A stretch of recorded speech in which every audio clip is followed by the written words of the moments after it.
लगातार जो पहाड़ी इलाकों में बारिश हो रही है, अब उसका असर ज़मीनी स्तर पर देखा जा रहा है। और आप देखिए, हमारे पीछे का गांव है बहरामपुर दक्षिणी, जहां पर पानी बढ़ गया है और बाढ़ की स्थिति है। लोग अपने घरों से पलायन कर चुके हैं, घरों पर ताले लगे हुए हैं।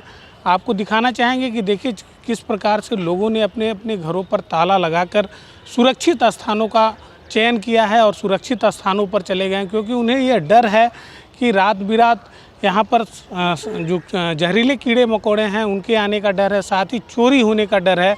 इन सब चीज़ों की समस्याओं से निपटने के लिए लोगों ने सुरक्षित स्थानों का ठिकाना लिया है। फ़िलहाल ये जो पूरा इलाका है, आप देखिए किस तरीके से जो जलस्तर है वो तेज़ी के साथ बढ़ रहा है और लोगों ने अब सुरक्षित स्थानों की शरण लेना शुरू कर दिया। देखिए, एक एक मकान पर 3-3 ताले लगे हुए हैं। सबसे बड़ी चीज़ यही है कि लोगों को अपनी जान के साथ सुरक्षा, अपने घर और परिवार की सुरक्षा का एहसास तो है, लेकिन अपने मकान की सुरक्षा का भी एहसास है। यहाँ पर लोग आए हैं और देखिए, ये बहरामपुर दक्षिणी के ठीक सामने राम घाट है, गुरु गोरक्षनाथ घाट है। वहाँ की स्थिति हम आपको दिखाना चाहेंगे कि किस प्रकार से जो जलस्तर है वो तेज़ी के साथ बढ़ा है। राप्ती नदी खतरे के निशान को पार कर चुकी है और जो जल की गति है, जो पानी की गति है वो काफ़ी तेज़ है। ऐसे में यह लग रहा है कि पहाड़ी क्षेत्रों का पानी सीधे सीधे अब निचले स्तर पर आ रहा है और निचले स्तर पर आने के साथ ही जो यहाँ पर जो स्थान है वो अब धीरे धीरे जलमग्न होते जा रहे हैं। हमारे साथ यहाँ के कुछ स्थानीय लोग हैं, हम बात करेंगे। भैया, क्या स्थिति है इधर 2-3 दिनों में? स्थिति 3-4 दिन से लगातार बहुत तेज़ी से पानी बढ़ रहा है और आप अभी बहरामपुर का एक दृश्य ये देख रहे हैं। बहरामपुर से बड़ा इलाका ठीक सामने जो गुरु गोरखनाथ जी का ये स्थल है, जो बना गया घाट, उसके सीधाई से लिए पूरा तकिया घाट होते हुए डोमिनगिर तक लाखों की आबादी है, निवास करती है। वो सब के सब लोग भाग चुके हैं, बंदे पर रह रहे हैं। जहां हम खड़े हैं यहीं पे बहरामपुर, ठीक उसके अपोजिट में आपका नौसड़ है। सारे लोगों ने बंधों पर शरण ले लिया है। और जहाँ तक सवाल है प्रशासन का, प्रशासन की ना कहीं नाव चली हुई है। एनडीआरएफ तो यहाँ रहता है, साल भर रहता है। एनडीआरएफ का ट्रेनिंग सेंटर है, लेकिन कोई भी ना मदद करने आ रहा है, ना कोई भूजा भेली लेके आ रहा है। अभी यही अगर चुनाव रहता तो अब तक सारी पार्टियां, सभी लोग भूजा भेली लेके खड़े रहते, पूड़ी का पैकेट देते, लेकिन इन गरीबों को कोई पूछने वाला नहीं है। जिला प्रशासन तो पूरी तरीके से एक्टिव दिख रहा है। तमाम जो जिलाधिकारी हैं वो रेगुलेटरों पर जा रहे हैं, बाढ़ प्रभावित क्षेत्रों में जा रहे हैं। लग रहा है उसका कुछ असर है? वो तो रूटीन वर्क है, वो तो रूटीन वर्क है। नगर निगम जाता है, जब पानी ढकेलता है शहर की तरफ तो रेगुलेटर बंद किए जाते हैं।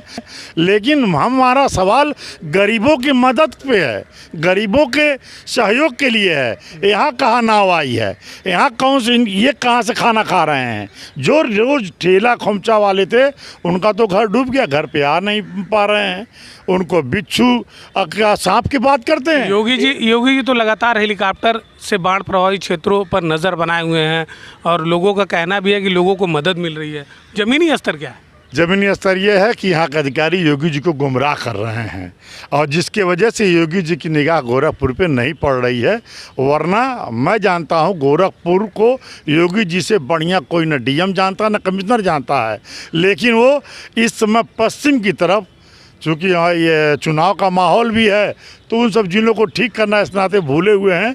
लेकिन न इधर योगी जी का रुख आया है, मुड़ा है, ना अधिकारी मुड़ रहे हैं। स्थिति खराब है। क्या लग रहा है भैया, बाढ़ की अगर बात करें तो 98 वाली बाढ़ फिर से आने की संभावना है? यही स्थिति है तो देखिए आ ही जाएगा, आ गया ही है। देखिए सब लोग ताला बंद करके पलायन कर चुके हैं। इधर भी देखिए जो है शहर में अगर रेगुलेटर बंद हो गया है, उधर से पानी जो है इधर आ नहीं रहा है, उधर भी डूबने कगार पे है। उधर फसलें सब चली गई हैं, यही सब तो है। तो जिला प्रशासन की तरफ से कोई अधिकारी या कर्मचारी दिख रहा है ज़मीन पर? कोई अभी कोई दिखाई नहीं देता, कोई आता ही नहीं है। किसी का कोई दूसरे जगह देख रहे हैं योगी जी जो है हेलीकॉप्टर से सर्वे कर रहे हैं। गोरखपुर गली गली वाकिफ़ हैं, लेकिन उसके विषय में यहाँ चिंता ही नहीं है। देखिए, ये स्थिति है जिस प्रकार से बाढ़ को लेकर लोगों में डर है। क्या लग रहा है चाचा, बाढ़ की स्थिति क्या है? बाढ़ की स्थिति ये है, दक्षिणी बहरामपुर का लोग परेशान हैं और फसल जो थी सब डूब गई और कोई प्रशासन का मदद नहीं मिल रहा है।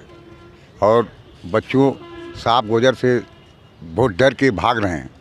अभी देखिए कितने लोग बंधे पे आ गए और आने जाने का रास्ता कोई नहीं है, क्योंकि न्याय प्रशासन नहीं दिया। न्याय रहता तो परिवार आराम से आते हैं जाते हैं, कोई नात बात भी आया तो आते जाते हैं, दिक्कत कम हो रहता है। मगर दिक्कत तो हमको 3 महीना तो रहेगा ही। बहरामपुर में कोई इसमें कोई वितरित नहीं हुआ सरकारी चीज़, कोई सरकारी सुविधा नहीं दिखी जी, ना वहाँ भी कुछ नहीं, कुछ नहीं, राशन पानी कुछ नहीं।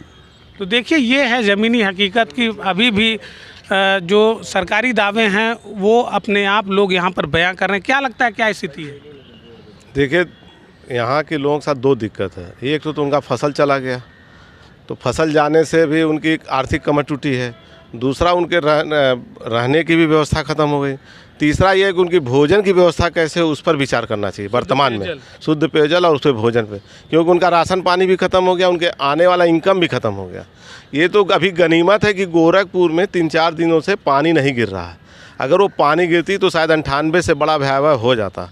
ये गोरखपुर के लिए एक अच्छी बात है। जो पानी आ रहा है अदर से आ रहा है और पहाड़ होता है, और उस पहाड़ों से आने की वजह से भी बहुत लोग आप खुद देख रहे हैं बहुत दिक्कत में है। और अगर सरकार को ध्यान देना है तो उन लोगों को ध्यान देना होगा जिनका खेत चला गया, खलिहान चला गया, मकान चला गया, रहने की व्यवस्था नहीं है, तो उनको कम से कम राशन व्यवस्था, रुकने की व्यवस्था इसको तत्काल कराना चाहिए मानवीय दृष्टि से। पीछे बहरामपुर गांव है, यहाँ पर लोगों ने पलायन भी कर लिया है। हाँ काफ़ी संख्या में। कहाँ गांव में कोई है? गांव में लोग केवल अपना ताला देखने आ रहे हैं, चले जा रहे हैं। उनके साथ तो दिक्कत हो ही गई, कोई सड़क पर आ रहा है, कोई रिश्तेदारों में चला गया, कोई कुछ चला गया। लेकिन ये 3 महीना उनके लिए तो संकट हो गया, और आने वाले 6 महीना जो उनका फसल तैयार होता था वो भी ख़त्म हो गया। तो ये तो जिला आर्थिक प्रशासन तो कह रहा है कि सारी व्यवस्थाएं कर दी गई हैं, नाव लगा दी गई हैं, राहत सामग्री पहुंचाई जा रही है। भाई वर्तमान में यहाँ पे जो हम लोग राम घाट पर आए हैं, यहाँ पे तो कोई व्यवस्था दिख नहीं रही है। हो सकता है रूरल एरिया में कहीं चल रहा हो, लेकिन जिला प्रशासन की व्यवस्था अगर होती तो यहाँ के जो लोकल निवासी हैं वो लोग तो खुद अपना रोना रो रहे हैं। उनको तो कहीं आज तक 1 किलो आलू मिला नहीं, तो कैसे जिएंगे खाएंगे? देखिए ये समस्याएं हैं, लोगों ने जहां अपने घरों को छोड़ दिया है, लोग पलायन कर गए हैं, वहीं अपने घरों पर ताला लगाने के बाद लोग सुरक्षित स्थानों पर, क्योंकि जो बाढ़ का पानी है वो लगातार बढ़ रहा है, तेज़ी के साथ जल स्तर बढ़ रहा है। ऐसे में जो दुर्घटनाएं हैं उनकी संभावनाएं बढ़ जाती हैं। उनसे बचने के लिए लोगों ने सुरक्षित स्थानों का चयन करना शुरू कर दिया है। अब देखना होगा कि जिला प्रशासन इन लोगों तक कब तक पहुंचता है और क्या मदद पहुंचाता है, यह तो आने वाला वक्त ही बताएगा। एनबी भारत के लिए गोरखपुर से निखिलेश प्रताप सिंह। दीदी ने फिर से मीठा बनाया है, अब क्या हुआ? प्रमोशन और बोनस दोनों मुझसे खुद से। बोनस संभाल के रखना, प्रॉपर्टी में इन्वेस्ट करना। बेटा एफडी में इन्वेस्ट कर। इन्वेस्टमेंट कर दी, किस पे? खुद पे।